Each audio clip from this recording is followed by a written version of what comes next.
저희도 굉장히 많이 걱정하던 부분이었거든요.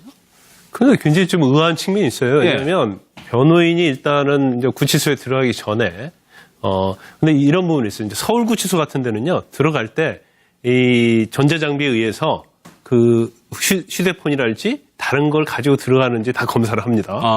그런데 남부구치소에서는 변호사 스스로 본인의 양심에 의해서 거기 교도관이 물어보죠. 뭐 네. 휴대폰이나 아니면 담배 라이터 있습니까? 그러면 아니 없습니다 하면 그냥 들여보내줘요. 검사는 따로 안 하고. 그렇죠. 그러니까 남부구치소는 이제 변호사의 어떻게 보면 판단, 양심에 맡기는데 서울구치소는 전자장비를 다 조사를 하거든요. 그러니까 지금 최순실 씨가 남부구치소에 있기 때문에 예. 아마 그 변호사가 휴대폰을 들고 간 것 같아요. 근데 예. 내가 볼 때는 아마 최순실 씨가 그 전에 좀 내가 통화 좀 하게 해줘라. 그렇겠죠. 예. 그런 식으로 부탁했을 가능성이 크다는 거죠. 그러면 예. 남부구치소 안에 이제 변호인들이 접견할 수 있는 방이 쭉쭉쭉 있는데 그 안에서 뭐 교도관들이 왔다 갔다 많이 하지 않습니다. 그런 상황에서 본인이 휴대폰을 고의적으로 가져간 거라고 볼 수 있는 거예요. 그래서 네.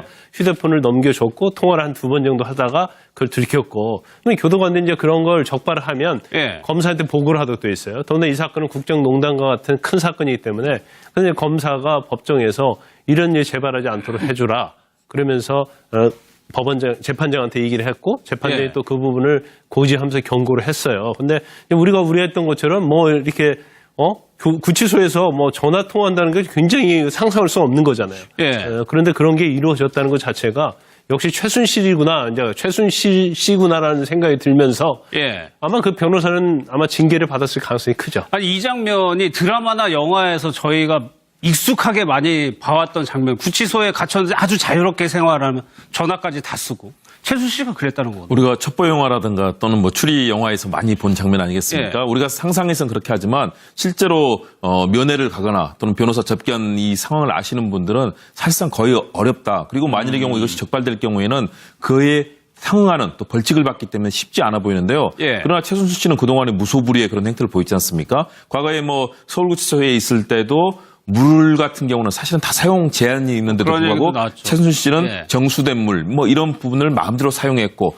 또 이감됐을 때도 독방의 크기도 작다라고 불편하다고 해서 옮겨달라고 하고 또 법정에 출정하는데도 굉장히 불편을 토로해서 결국은 남부구치소에서 또 새로 생긴 또 구치소로 이감한다. 지금 그 얘기 나왔지 않습니까? 이런 흐름들을 계속 본다면 최순실 씨는 역시 박 전 대통령을 좌지우지 사실은 예. 농락했던 것처럼 지금도 본인의 막강한 영향력 그 예. 영향력이 어디서 출발하는지는 잘 모르겠습니다. 박 전 대통령과 뭐 변호인들 관련자인지 모르겠지만 그러나 최순실 씨가 이렇게 휴대폰을 사용할 수 있다는 생각을 했다는 것 자체 사실은 구치소에 있는 분으로서는 상상하기 어려운 일인데 예. 이런 상황에 대해서는 최순실 씨가 가지고 있는 그 막강한 카리스마, 영향력 또 전체를 움직이는 그런 힘 같은 거 이런 부분이 아직도 살아있는 것 아닌가 느낌이 이게 듭니다. 적발이 2번이지 2번 이상이라는 얘기예요. 저는 그래도요. 예. 최순실 씨보다는 변호사나 구치소가 저는 문제가 더 있다고 봐요. 아니, 최순실 씨는 통하고 싶겠죠, 당연히. 예. 어마어마한 재산을 지금 추적하고 있는데요. 바깥에서는. 예. 독일에 있는 회사, 심지어는 페이퍼 컴퍼니까지 다 조사를 하고 있는데 본인은 속이 타는 거죠. 그래서 본인 외에는 모르는 사람들이 많을 거예요. 내용이 어떻게 되고 있는지를 정리할 게 지금 한두 개가 아니에요. 예. 그러면은 당연히 구치소가 어떻게 됩니까? 최순실 씨를 면회하러 갈 때는 철저하게 점검을 했어야 되는 거죠. 그러네요. 예. 그런데 그 자리에서 휴대폰을 주고 통화할 때까지 구치소는 뭐 했습니까, 그러면? 그냥 구경만 했어요, 이렇게? 그것도 2번씩이나? 저 그것도 문제고. 예. 변호사도 최순실 씨가 지금 구속돼서 주변에 다른 어떤 증거 조작이라든지 증거 은폐와 관련해서 말들이 많았거든요. 예. 그걸 뻔히 알면도 불구하고 그리고 변호사는 친분이 그 안에 구치소 안에 규칙을 누구도 잘 아는 사람입니다. 그걸 알면서도 그냥 슬쩍 준 겁니까? 또 빨리 통하시라고? 예. 이 변호사가 맞습니까? 저는 최순실 씨보다는 그 주변에 이런 사람들이 저는 결국은 일반 국민들과는 다르게 역시 특권을 갖고 있는 사람들 앞에는 구치소나 그 변호인들도 다르더라. 예. 라고 하는 사실이 더 씁쓸해 보입니다. 참 이런 거는 좀 조심을 했으면 좋겠어요. 국정농단 때문에 국민들이 엄청나게 상처를 받았는데 들어가서도 특권을 행사하고 있더라? 이거는 좀 아닌 것 같습니다. 저희도 굉장히 많이 걱정하던 부분이었거든요. 근데 굉장히 좀 의아한 측면이 있어요. 예. 왜냐하면 변호인이 일단은 이제 구치소에 들어가기 전에 근데 이런 부분이 있어요. 이제 서울구치소 같은 데는요 들어갈 때 이 전자장비에 의해서 그 휴대폰이랄지 다른 걸 가지고 들어가는지 다 검사를 합니다. 그런데 남부구치소에서는 변호사 스스로 본인의 양심에 의해서 거기 교도관이 물어보죠. 뭐 예. 휴대폰이나 아니면 담배 라이터 있습니까? 그러면 아니 없습니다 하면 그냥 들여보내줘요. 검사는 따로 안 하고. 그렇죠. 그러니까 남부구치소는 이제 변호사의 어떻게 보면 판단, 양심에 맡기는데 서울구치소는 전자장비를 다 조사를 하거든요. 그러니까 지금 최순실 씨가 남부구치소에 있기 때문에 예. 아마 그 변호사가 휴대폰을 적발이 2번이지 2번 이상이라는 얘기예요. 저는 그래도요. 예. 최순실 씨보다는 변호사나 구치소가 되는 문제가 있다고 봐요. 아니, 최순실 씨는 통하고 싶겠죠, 당연히. 예. 어마어마한 재산을 지금 추적하고 있는데요. 바깥에서는. 예. 독일에 있는 회사, 심지어는 페이퍼 컴퍼니까지 다 조사를 하고 있는데 본인은 속이 타는 거죠. 그런데 본인 외에는 모르는 사람들이 많을 거예요. 내용이 어떻게 되고 있는지를 정리할 게 지금 한두 개가 아니에요. 예. 그러면은 당연히 구치소가 어떻게 됩니까? 최순실 씨를 면회하러 갈 때는 철저하게 점검을 했어야 되는 거죠. 그러네요. 예. 그런데 그 자리에서 휴대폰을 주고 통화할 때까지 구치소는 뭐 했습니까, 그러면? 그냥 구경만 했어요, 이렇게? 그것도 2번씩이나? 저 그것도 문제고. 예. 변호사도 최순실 씨가 지금 구속돼서 주변에 다른 공수된 뭐 이런 부분을 마음대로 사용했고 또 이감됐을 때도 독방의 크기도 작다라고 불편하다고 해서 옮겨달라고 하고 또 법정에 출정하는데도 굉장히 불편을 토로해서 결국은 남부구치소에서 또 새로 생긴 또 구치소로 이감한다. 지금 그 얘기 나왔지 않습니까?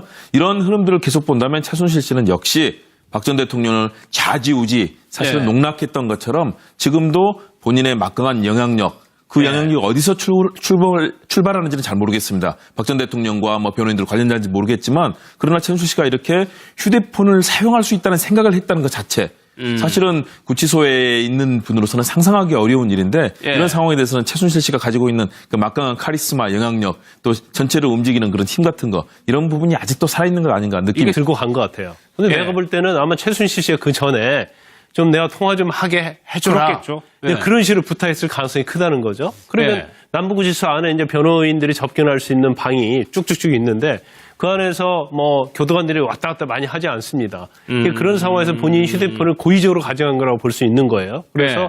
휴대폰을 넘겨줬고 통화를 한 2번 정도 하다가 그걸 들켰고 근데 교도관들이 이제 그런 걸 적발을 하면 예. 검사한테 보고를 하도록 돼 있어요. 더군다나 이 사건은 국정농단과 같은 큰 사건이기 때문에 근데 검사가 법정에서 이런 일 재발하지 않도록 해주라. 그러면서 재판장한테 얘기를 했고 재판장이 예. 또 그 부분을 고지하면서 경고를 했어요. 근데 우리가 우려했던 것처럼 뭐 이렇게 구치소에서 뭐 전화 통화한다는 게 굉장히 상상할 수 없는 거잖아요. 예. 그런데 그런 게 이루어졌다는 것 자체가 역시 최순실이구나, 이제 최순실 씨구나라는 생각이 들면서 예. 아마 그 변호사는 아마 징계를 받았을 가능성이 크죠. 아니, 이 장면이 드라마나 영화에서 저희가 익숙하게 많이 봐왔던 장면, 구치소에 갇혔는데 아주 자유롭게 생활하면 전화까지 다 쓰고. 최순실 씨가 그랬다는 거거든요. 우리가 첩보 영화라든가 또는 뭐 추리 영화에서 많이 본 장면 아니겠습니까? 예. 우리가 상상해서는 그렇게 하지만 실제로 면회를 가거나 또는 변호사 접견 이 상황을 아시는 분들은 사실상 거의 어렵다. 그리고 만일의 경우 이것이 적발될 경우에는 그에 상응하는 또 벌칙을 받기 때문에 쉽지 않아 보이는데요. 예. 그러나 최순실 씨는 그동안에 무소불위의 그런 행태를 보이지 않습니까? 과거에 뭐 서울구치소에 있을 때도 물 같은 경우는 사실은 다 사용 제한이 있는데도 그런 불구하고 얘기도 나왔죠. 최순실 씨는 예.